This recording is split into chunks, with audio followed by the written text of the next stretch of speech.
मजा आएगा। हाँ चलो, तुम बॉलिंग करो, मैं बैटिंग करता हूँ। ठीक है, चलो खेलते हैं। बेटे राजेश, तू कितना शैतान हो गया है रे।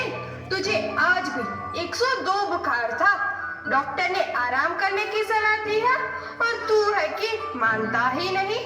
घर चलकर आराम कर, ठीक हो जाने पर फिर खेलना। सोहन, तू भी समझा इसे। मम्मी, तुम तो हमेशा मुझे खेलने से रोका ही करती हो। जानती हो, शिक्षक जी भी हम लड़कों को खेल में काफी अभिरुचि रखने की सलाह देते हैं और खेलने से स्वास्थ्य भी बनता है। घर में बैठे बैठे दिन रात किताब कॉपी में दिमाग खपाते रहने में भी तो तबीयत खराब होती है। देखो मेरे दोस्त सोहन को, इसकी मम्मी इसे कभी खेलने से मना नहीं करती। क्यों सोहन? हाँ आंटी, मेरी मम्मी मुझे कभी मना नहीं करती। मैं दिन रात खेलता रहता हूँ। वह तो ठीक है बेटे, पर अभी तो तुझे 3 दिनों से बुखार चल रहा है। ऐसे में उछल कूद करने से तो तबीयत और खराब हो जाएगी। मैं खेलने से मना नहीं करती हूँ, मगर आराम नहीं करोगे तो तबीयत कैसे ठीक होगी? देखो मम्मी, अभी थोड़ी देर तो मुझे खेलने दो। वैसे भी मैं 3 दिन से बाहर नहीं निकल पाया था। थोड़ी देर खेलने के बाद मैं चला जाऊंगा। आप निश्चिंत होकर जाओ, प्लीज मम्मी। बहुत जिद्दी हो गया है, किसी की कुछ सुनता ही नहीं। माँ, ये देखो, ये कितनी अच्छी गेंद है, मुझे भी ऐसे गेंद चाहिए। हाँ बेटा, जब तेरे पिताजी दिल्ली से कमा कर आएंगे तो मैं भी तुझे ऐसी ही गेंद दिलवाऊंगी। अरे देख राजेश, तेरी गेंद उठाकर इसने गंदा कर दिया। हाँ, मैं देख रहा हूँ इसे। आज तो इसे मजा चखाना पड़ेगा। हाँ चलो, इसे मजा चखाते हैं। राजेश, तेरा भाई सोहन तेरे साथ है। आज इसको ऐसा मजा चखा कि इसकी नानी याद आ जाए। ए छोकरे, तेरी हिम्मत कैसे हुई मेरी गेंद छूने की? तू जानता नहीं कि मैं कौन हूँ। मैं मुखिया ब्रिजेश नारायण का लड़का हूँ। माफ कर दो बेटा, ना समझ बच्चा है। दे दो बेटा, भैया की गेंद है। लाओ मेरी गेंद। राजेश, ये ले डंडा और इसे पीट। ये मेरी गेंद छूने के लिए। ये ले। माँ, मुझे मार डालेगा। इतनी बेरहमी से कोई मारता है क्या? देखो तो, ये बेहोश हो गया। ये तो छोटा बच्चा है और इसकी गलती भी क्या है? तुमने इसे इतनी बेरहमी से पीट दिया। ये मरे या जिए, इससे हमें कोई फर्क नहीं पड़ता। चलो सोहन, हम चलते हैं। हे भगवान, मैं लुट गई। कोई तो मेरी मदद करो, मेरा बच्चा मर जाएगा। कोई तो आओ।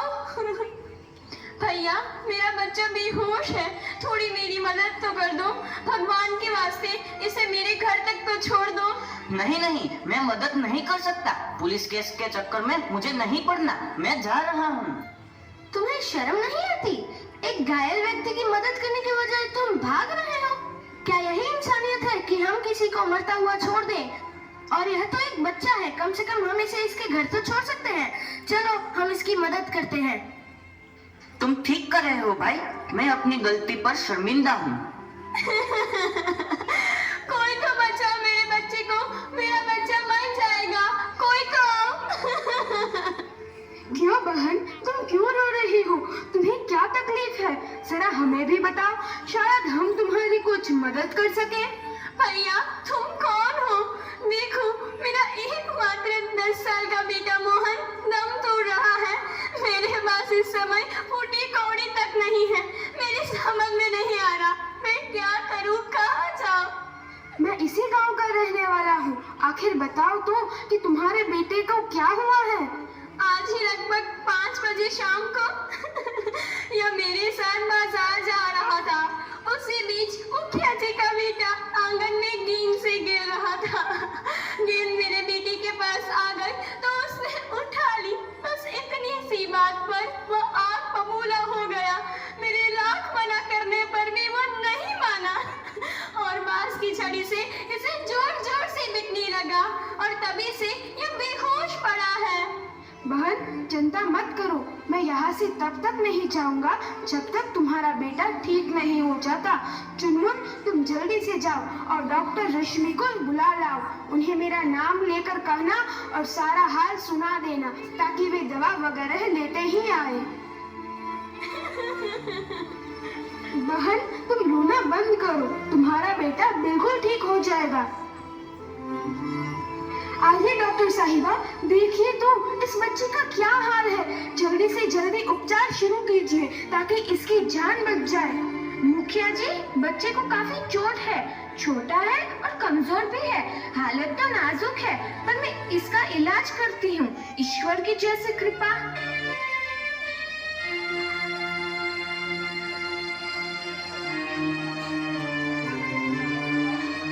मुखिया जी, अब घबराने की कोई बात नहीं है, इसे जल्दी होश आ जाएगा। अब मैं चलती हूँ।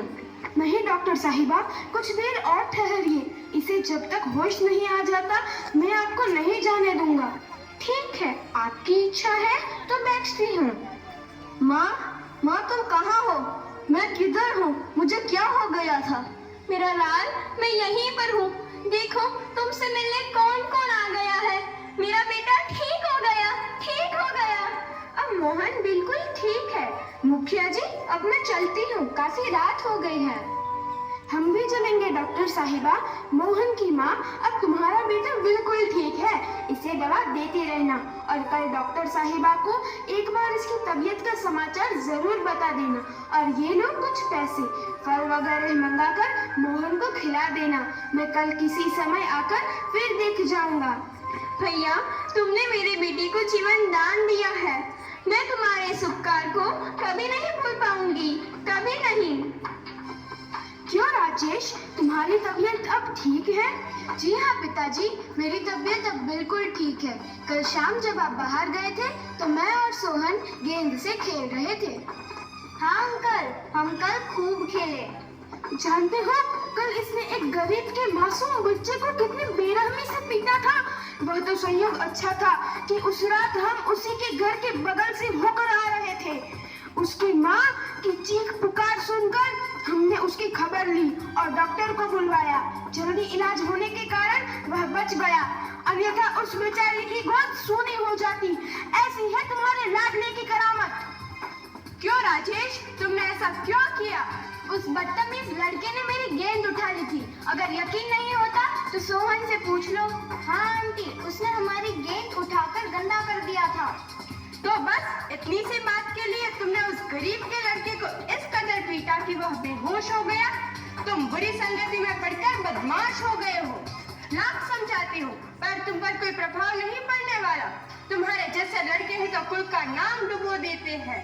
देखो, आज से इसका खाना पीना बिल्कुल बंद। बहुत शिकायतें आ रही है इसकी। उस दिन ब्रह्मानंद बाबू ने भी बताया था कि यह पढ़ने में बिल्कुल मन नहीं लगा रहा। मासिक परीक्षा में यह सभी विषयों में फेल हुआ है। शर्म नहीं आती है तुम्हें? 6 महीने पहले तुम अपनी क्लास में टॉप करते थे, सभी लोग तुम्हारी प्रशंसा करते थे। अब बुरी संगति में पढ़ने के कारण ही तुम्हारा यह हाल है। मुझे माफ कर दो मम्मी, अब से मैं ऐसी कोई हरकत नहीं करूंगा जिससे आपको मेरी शिकायत सुननी पड़े।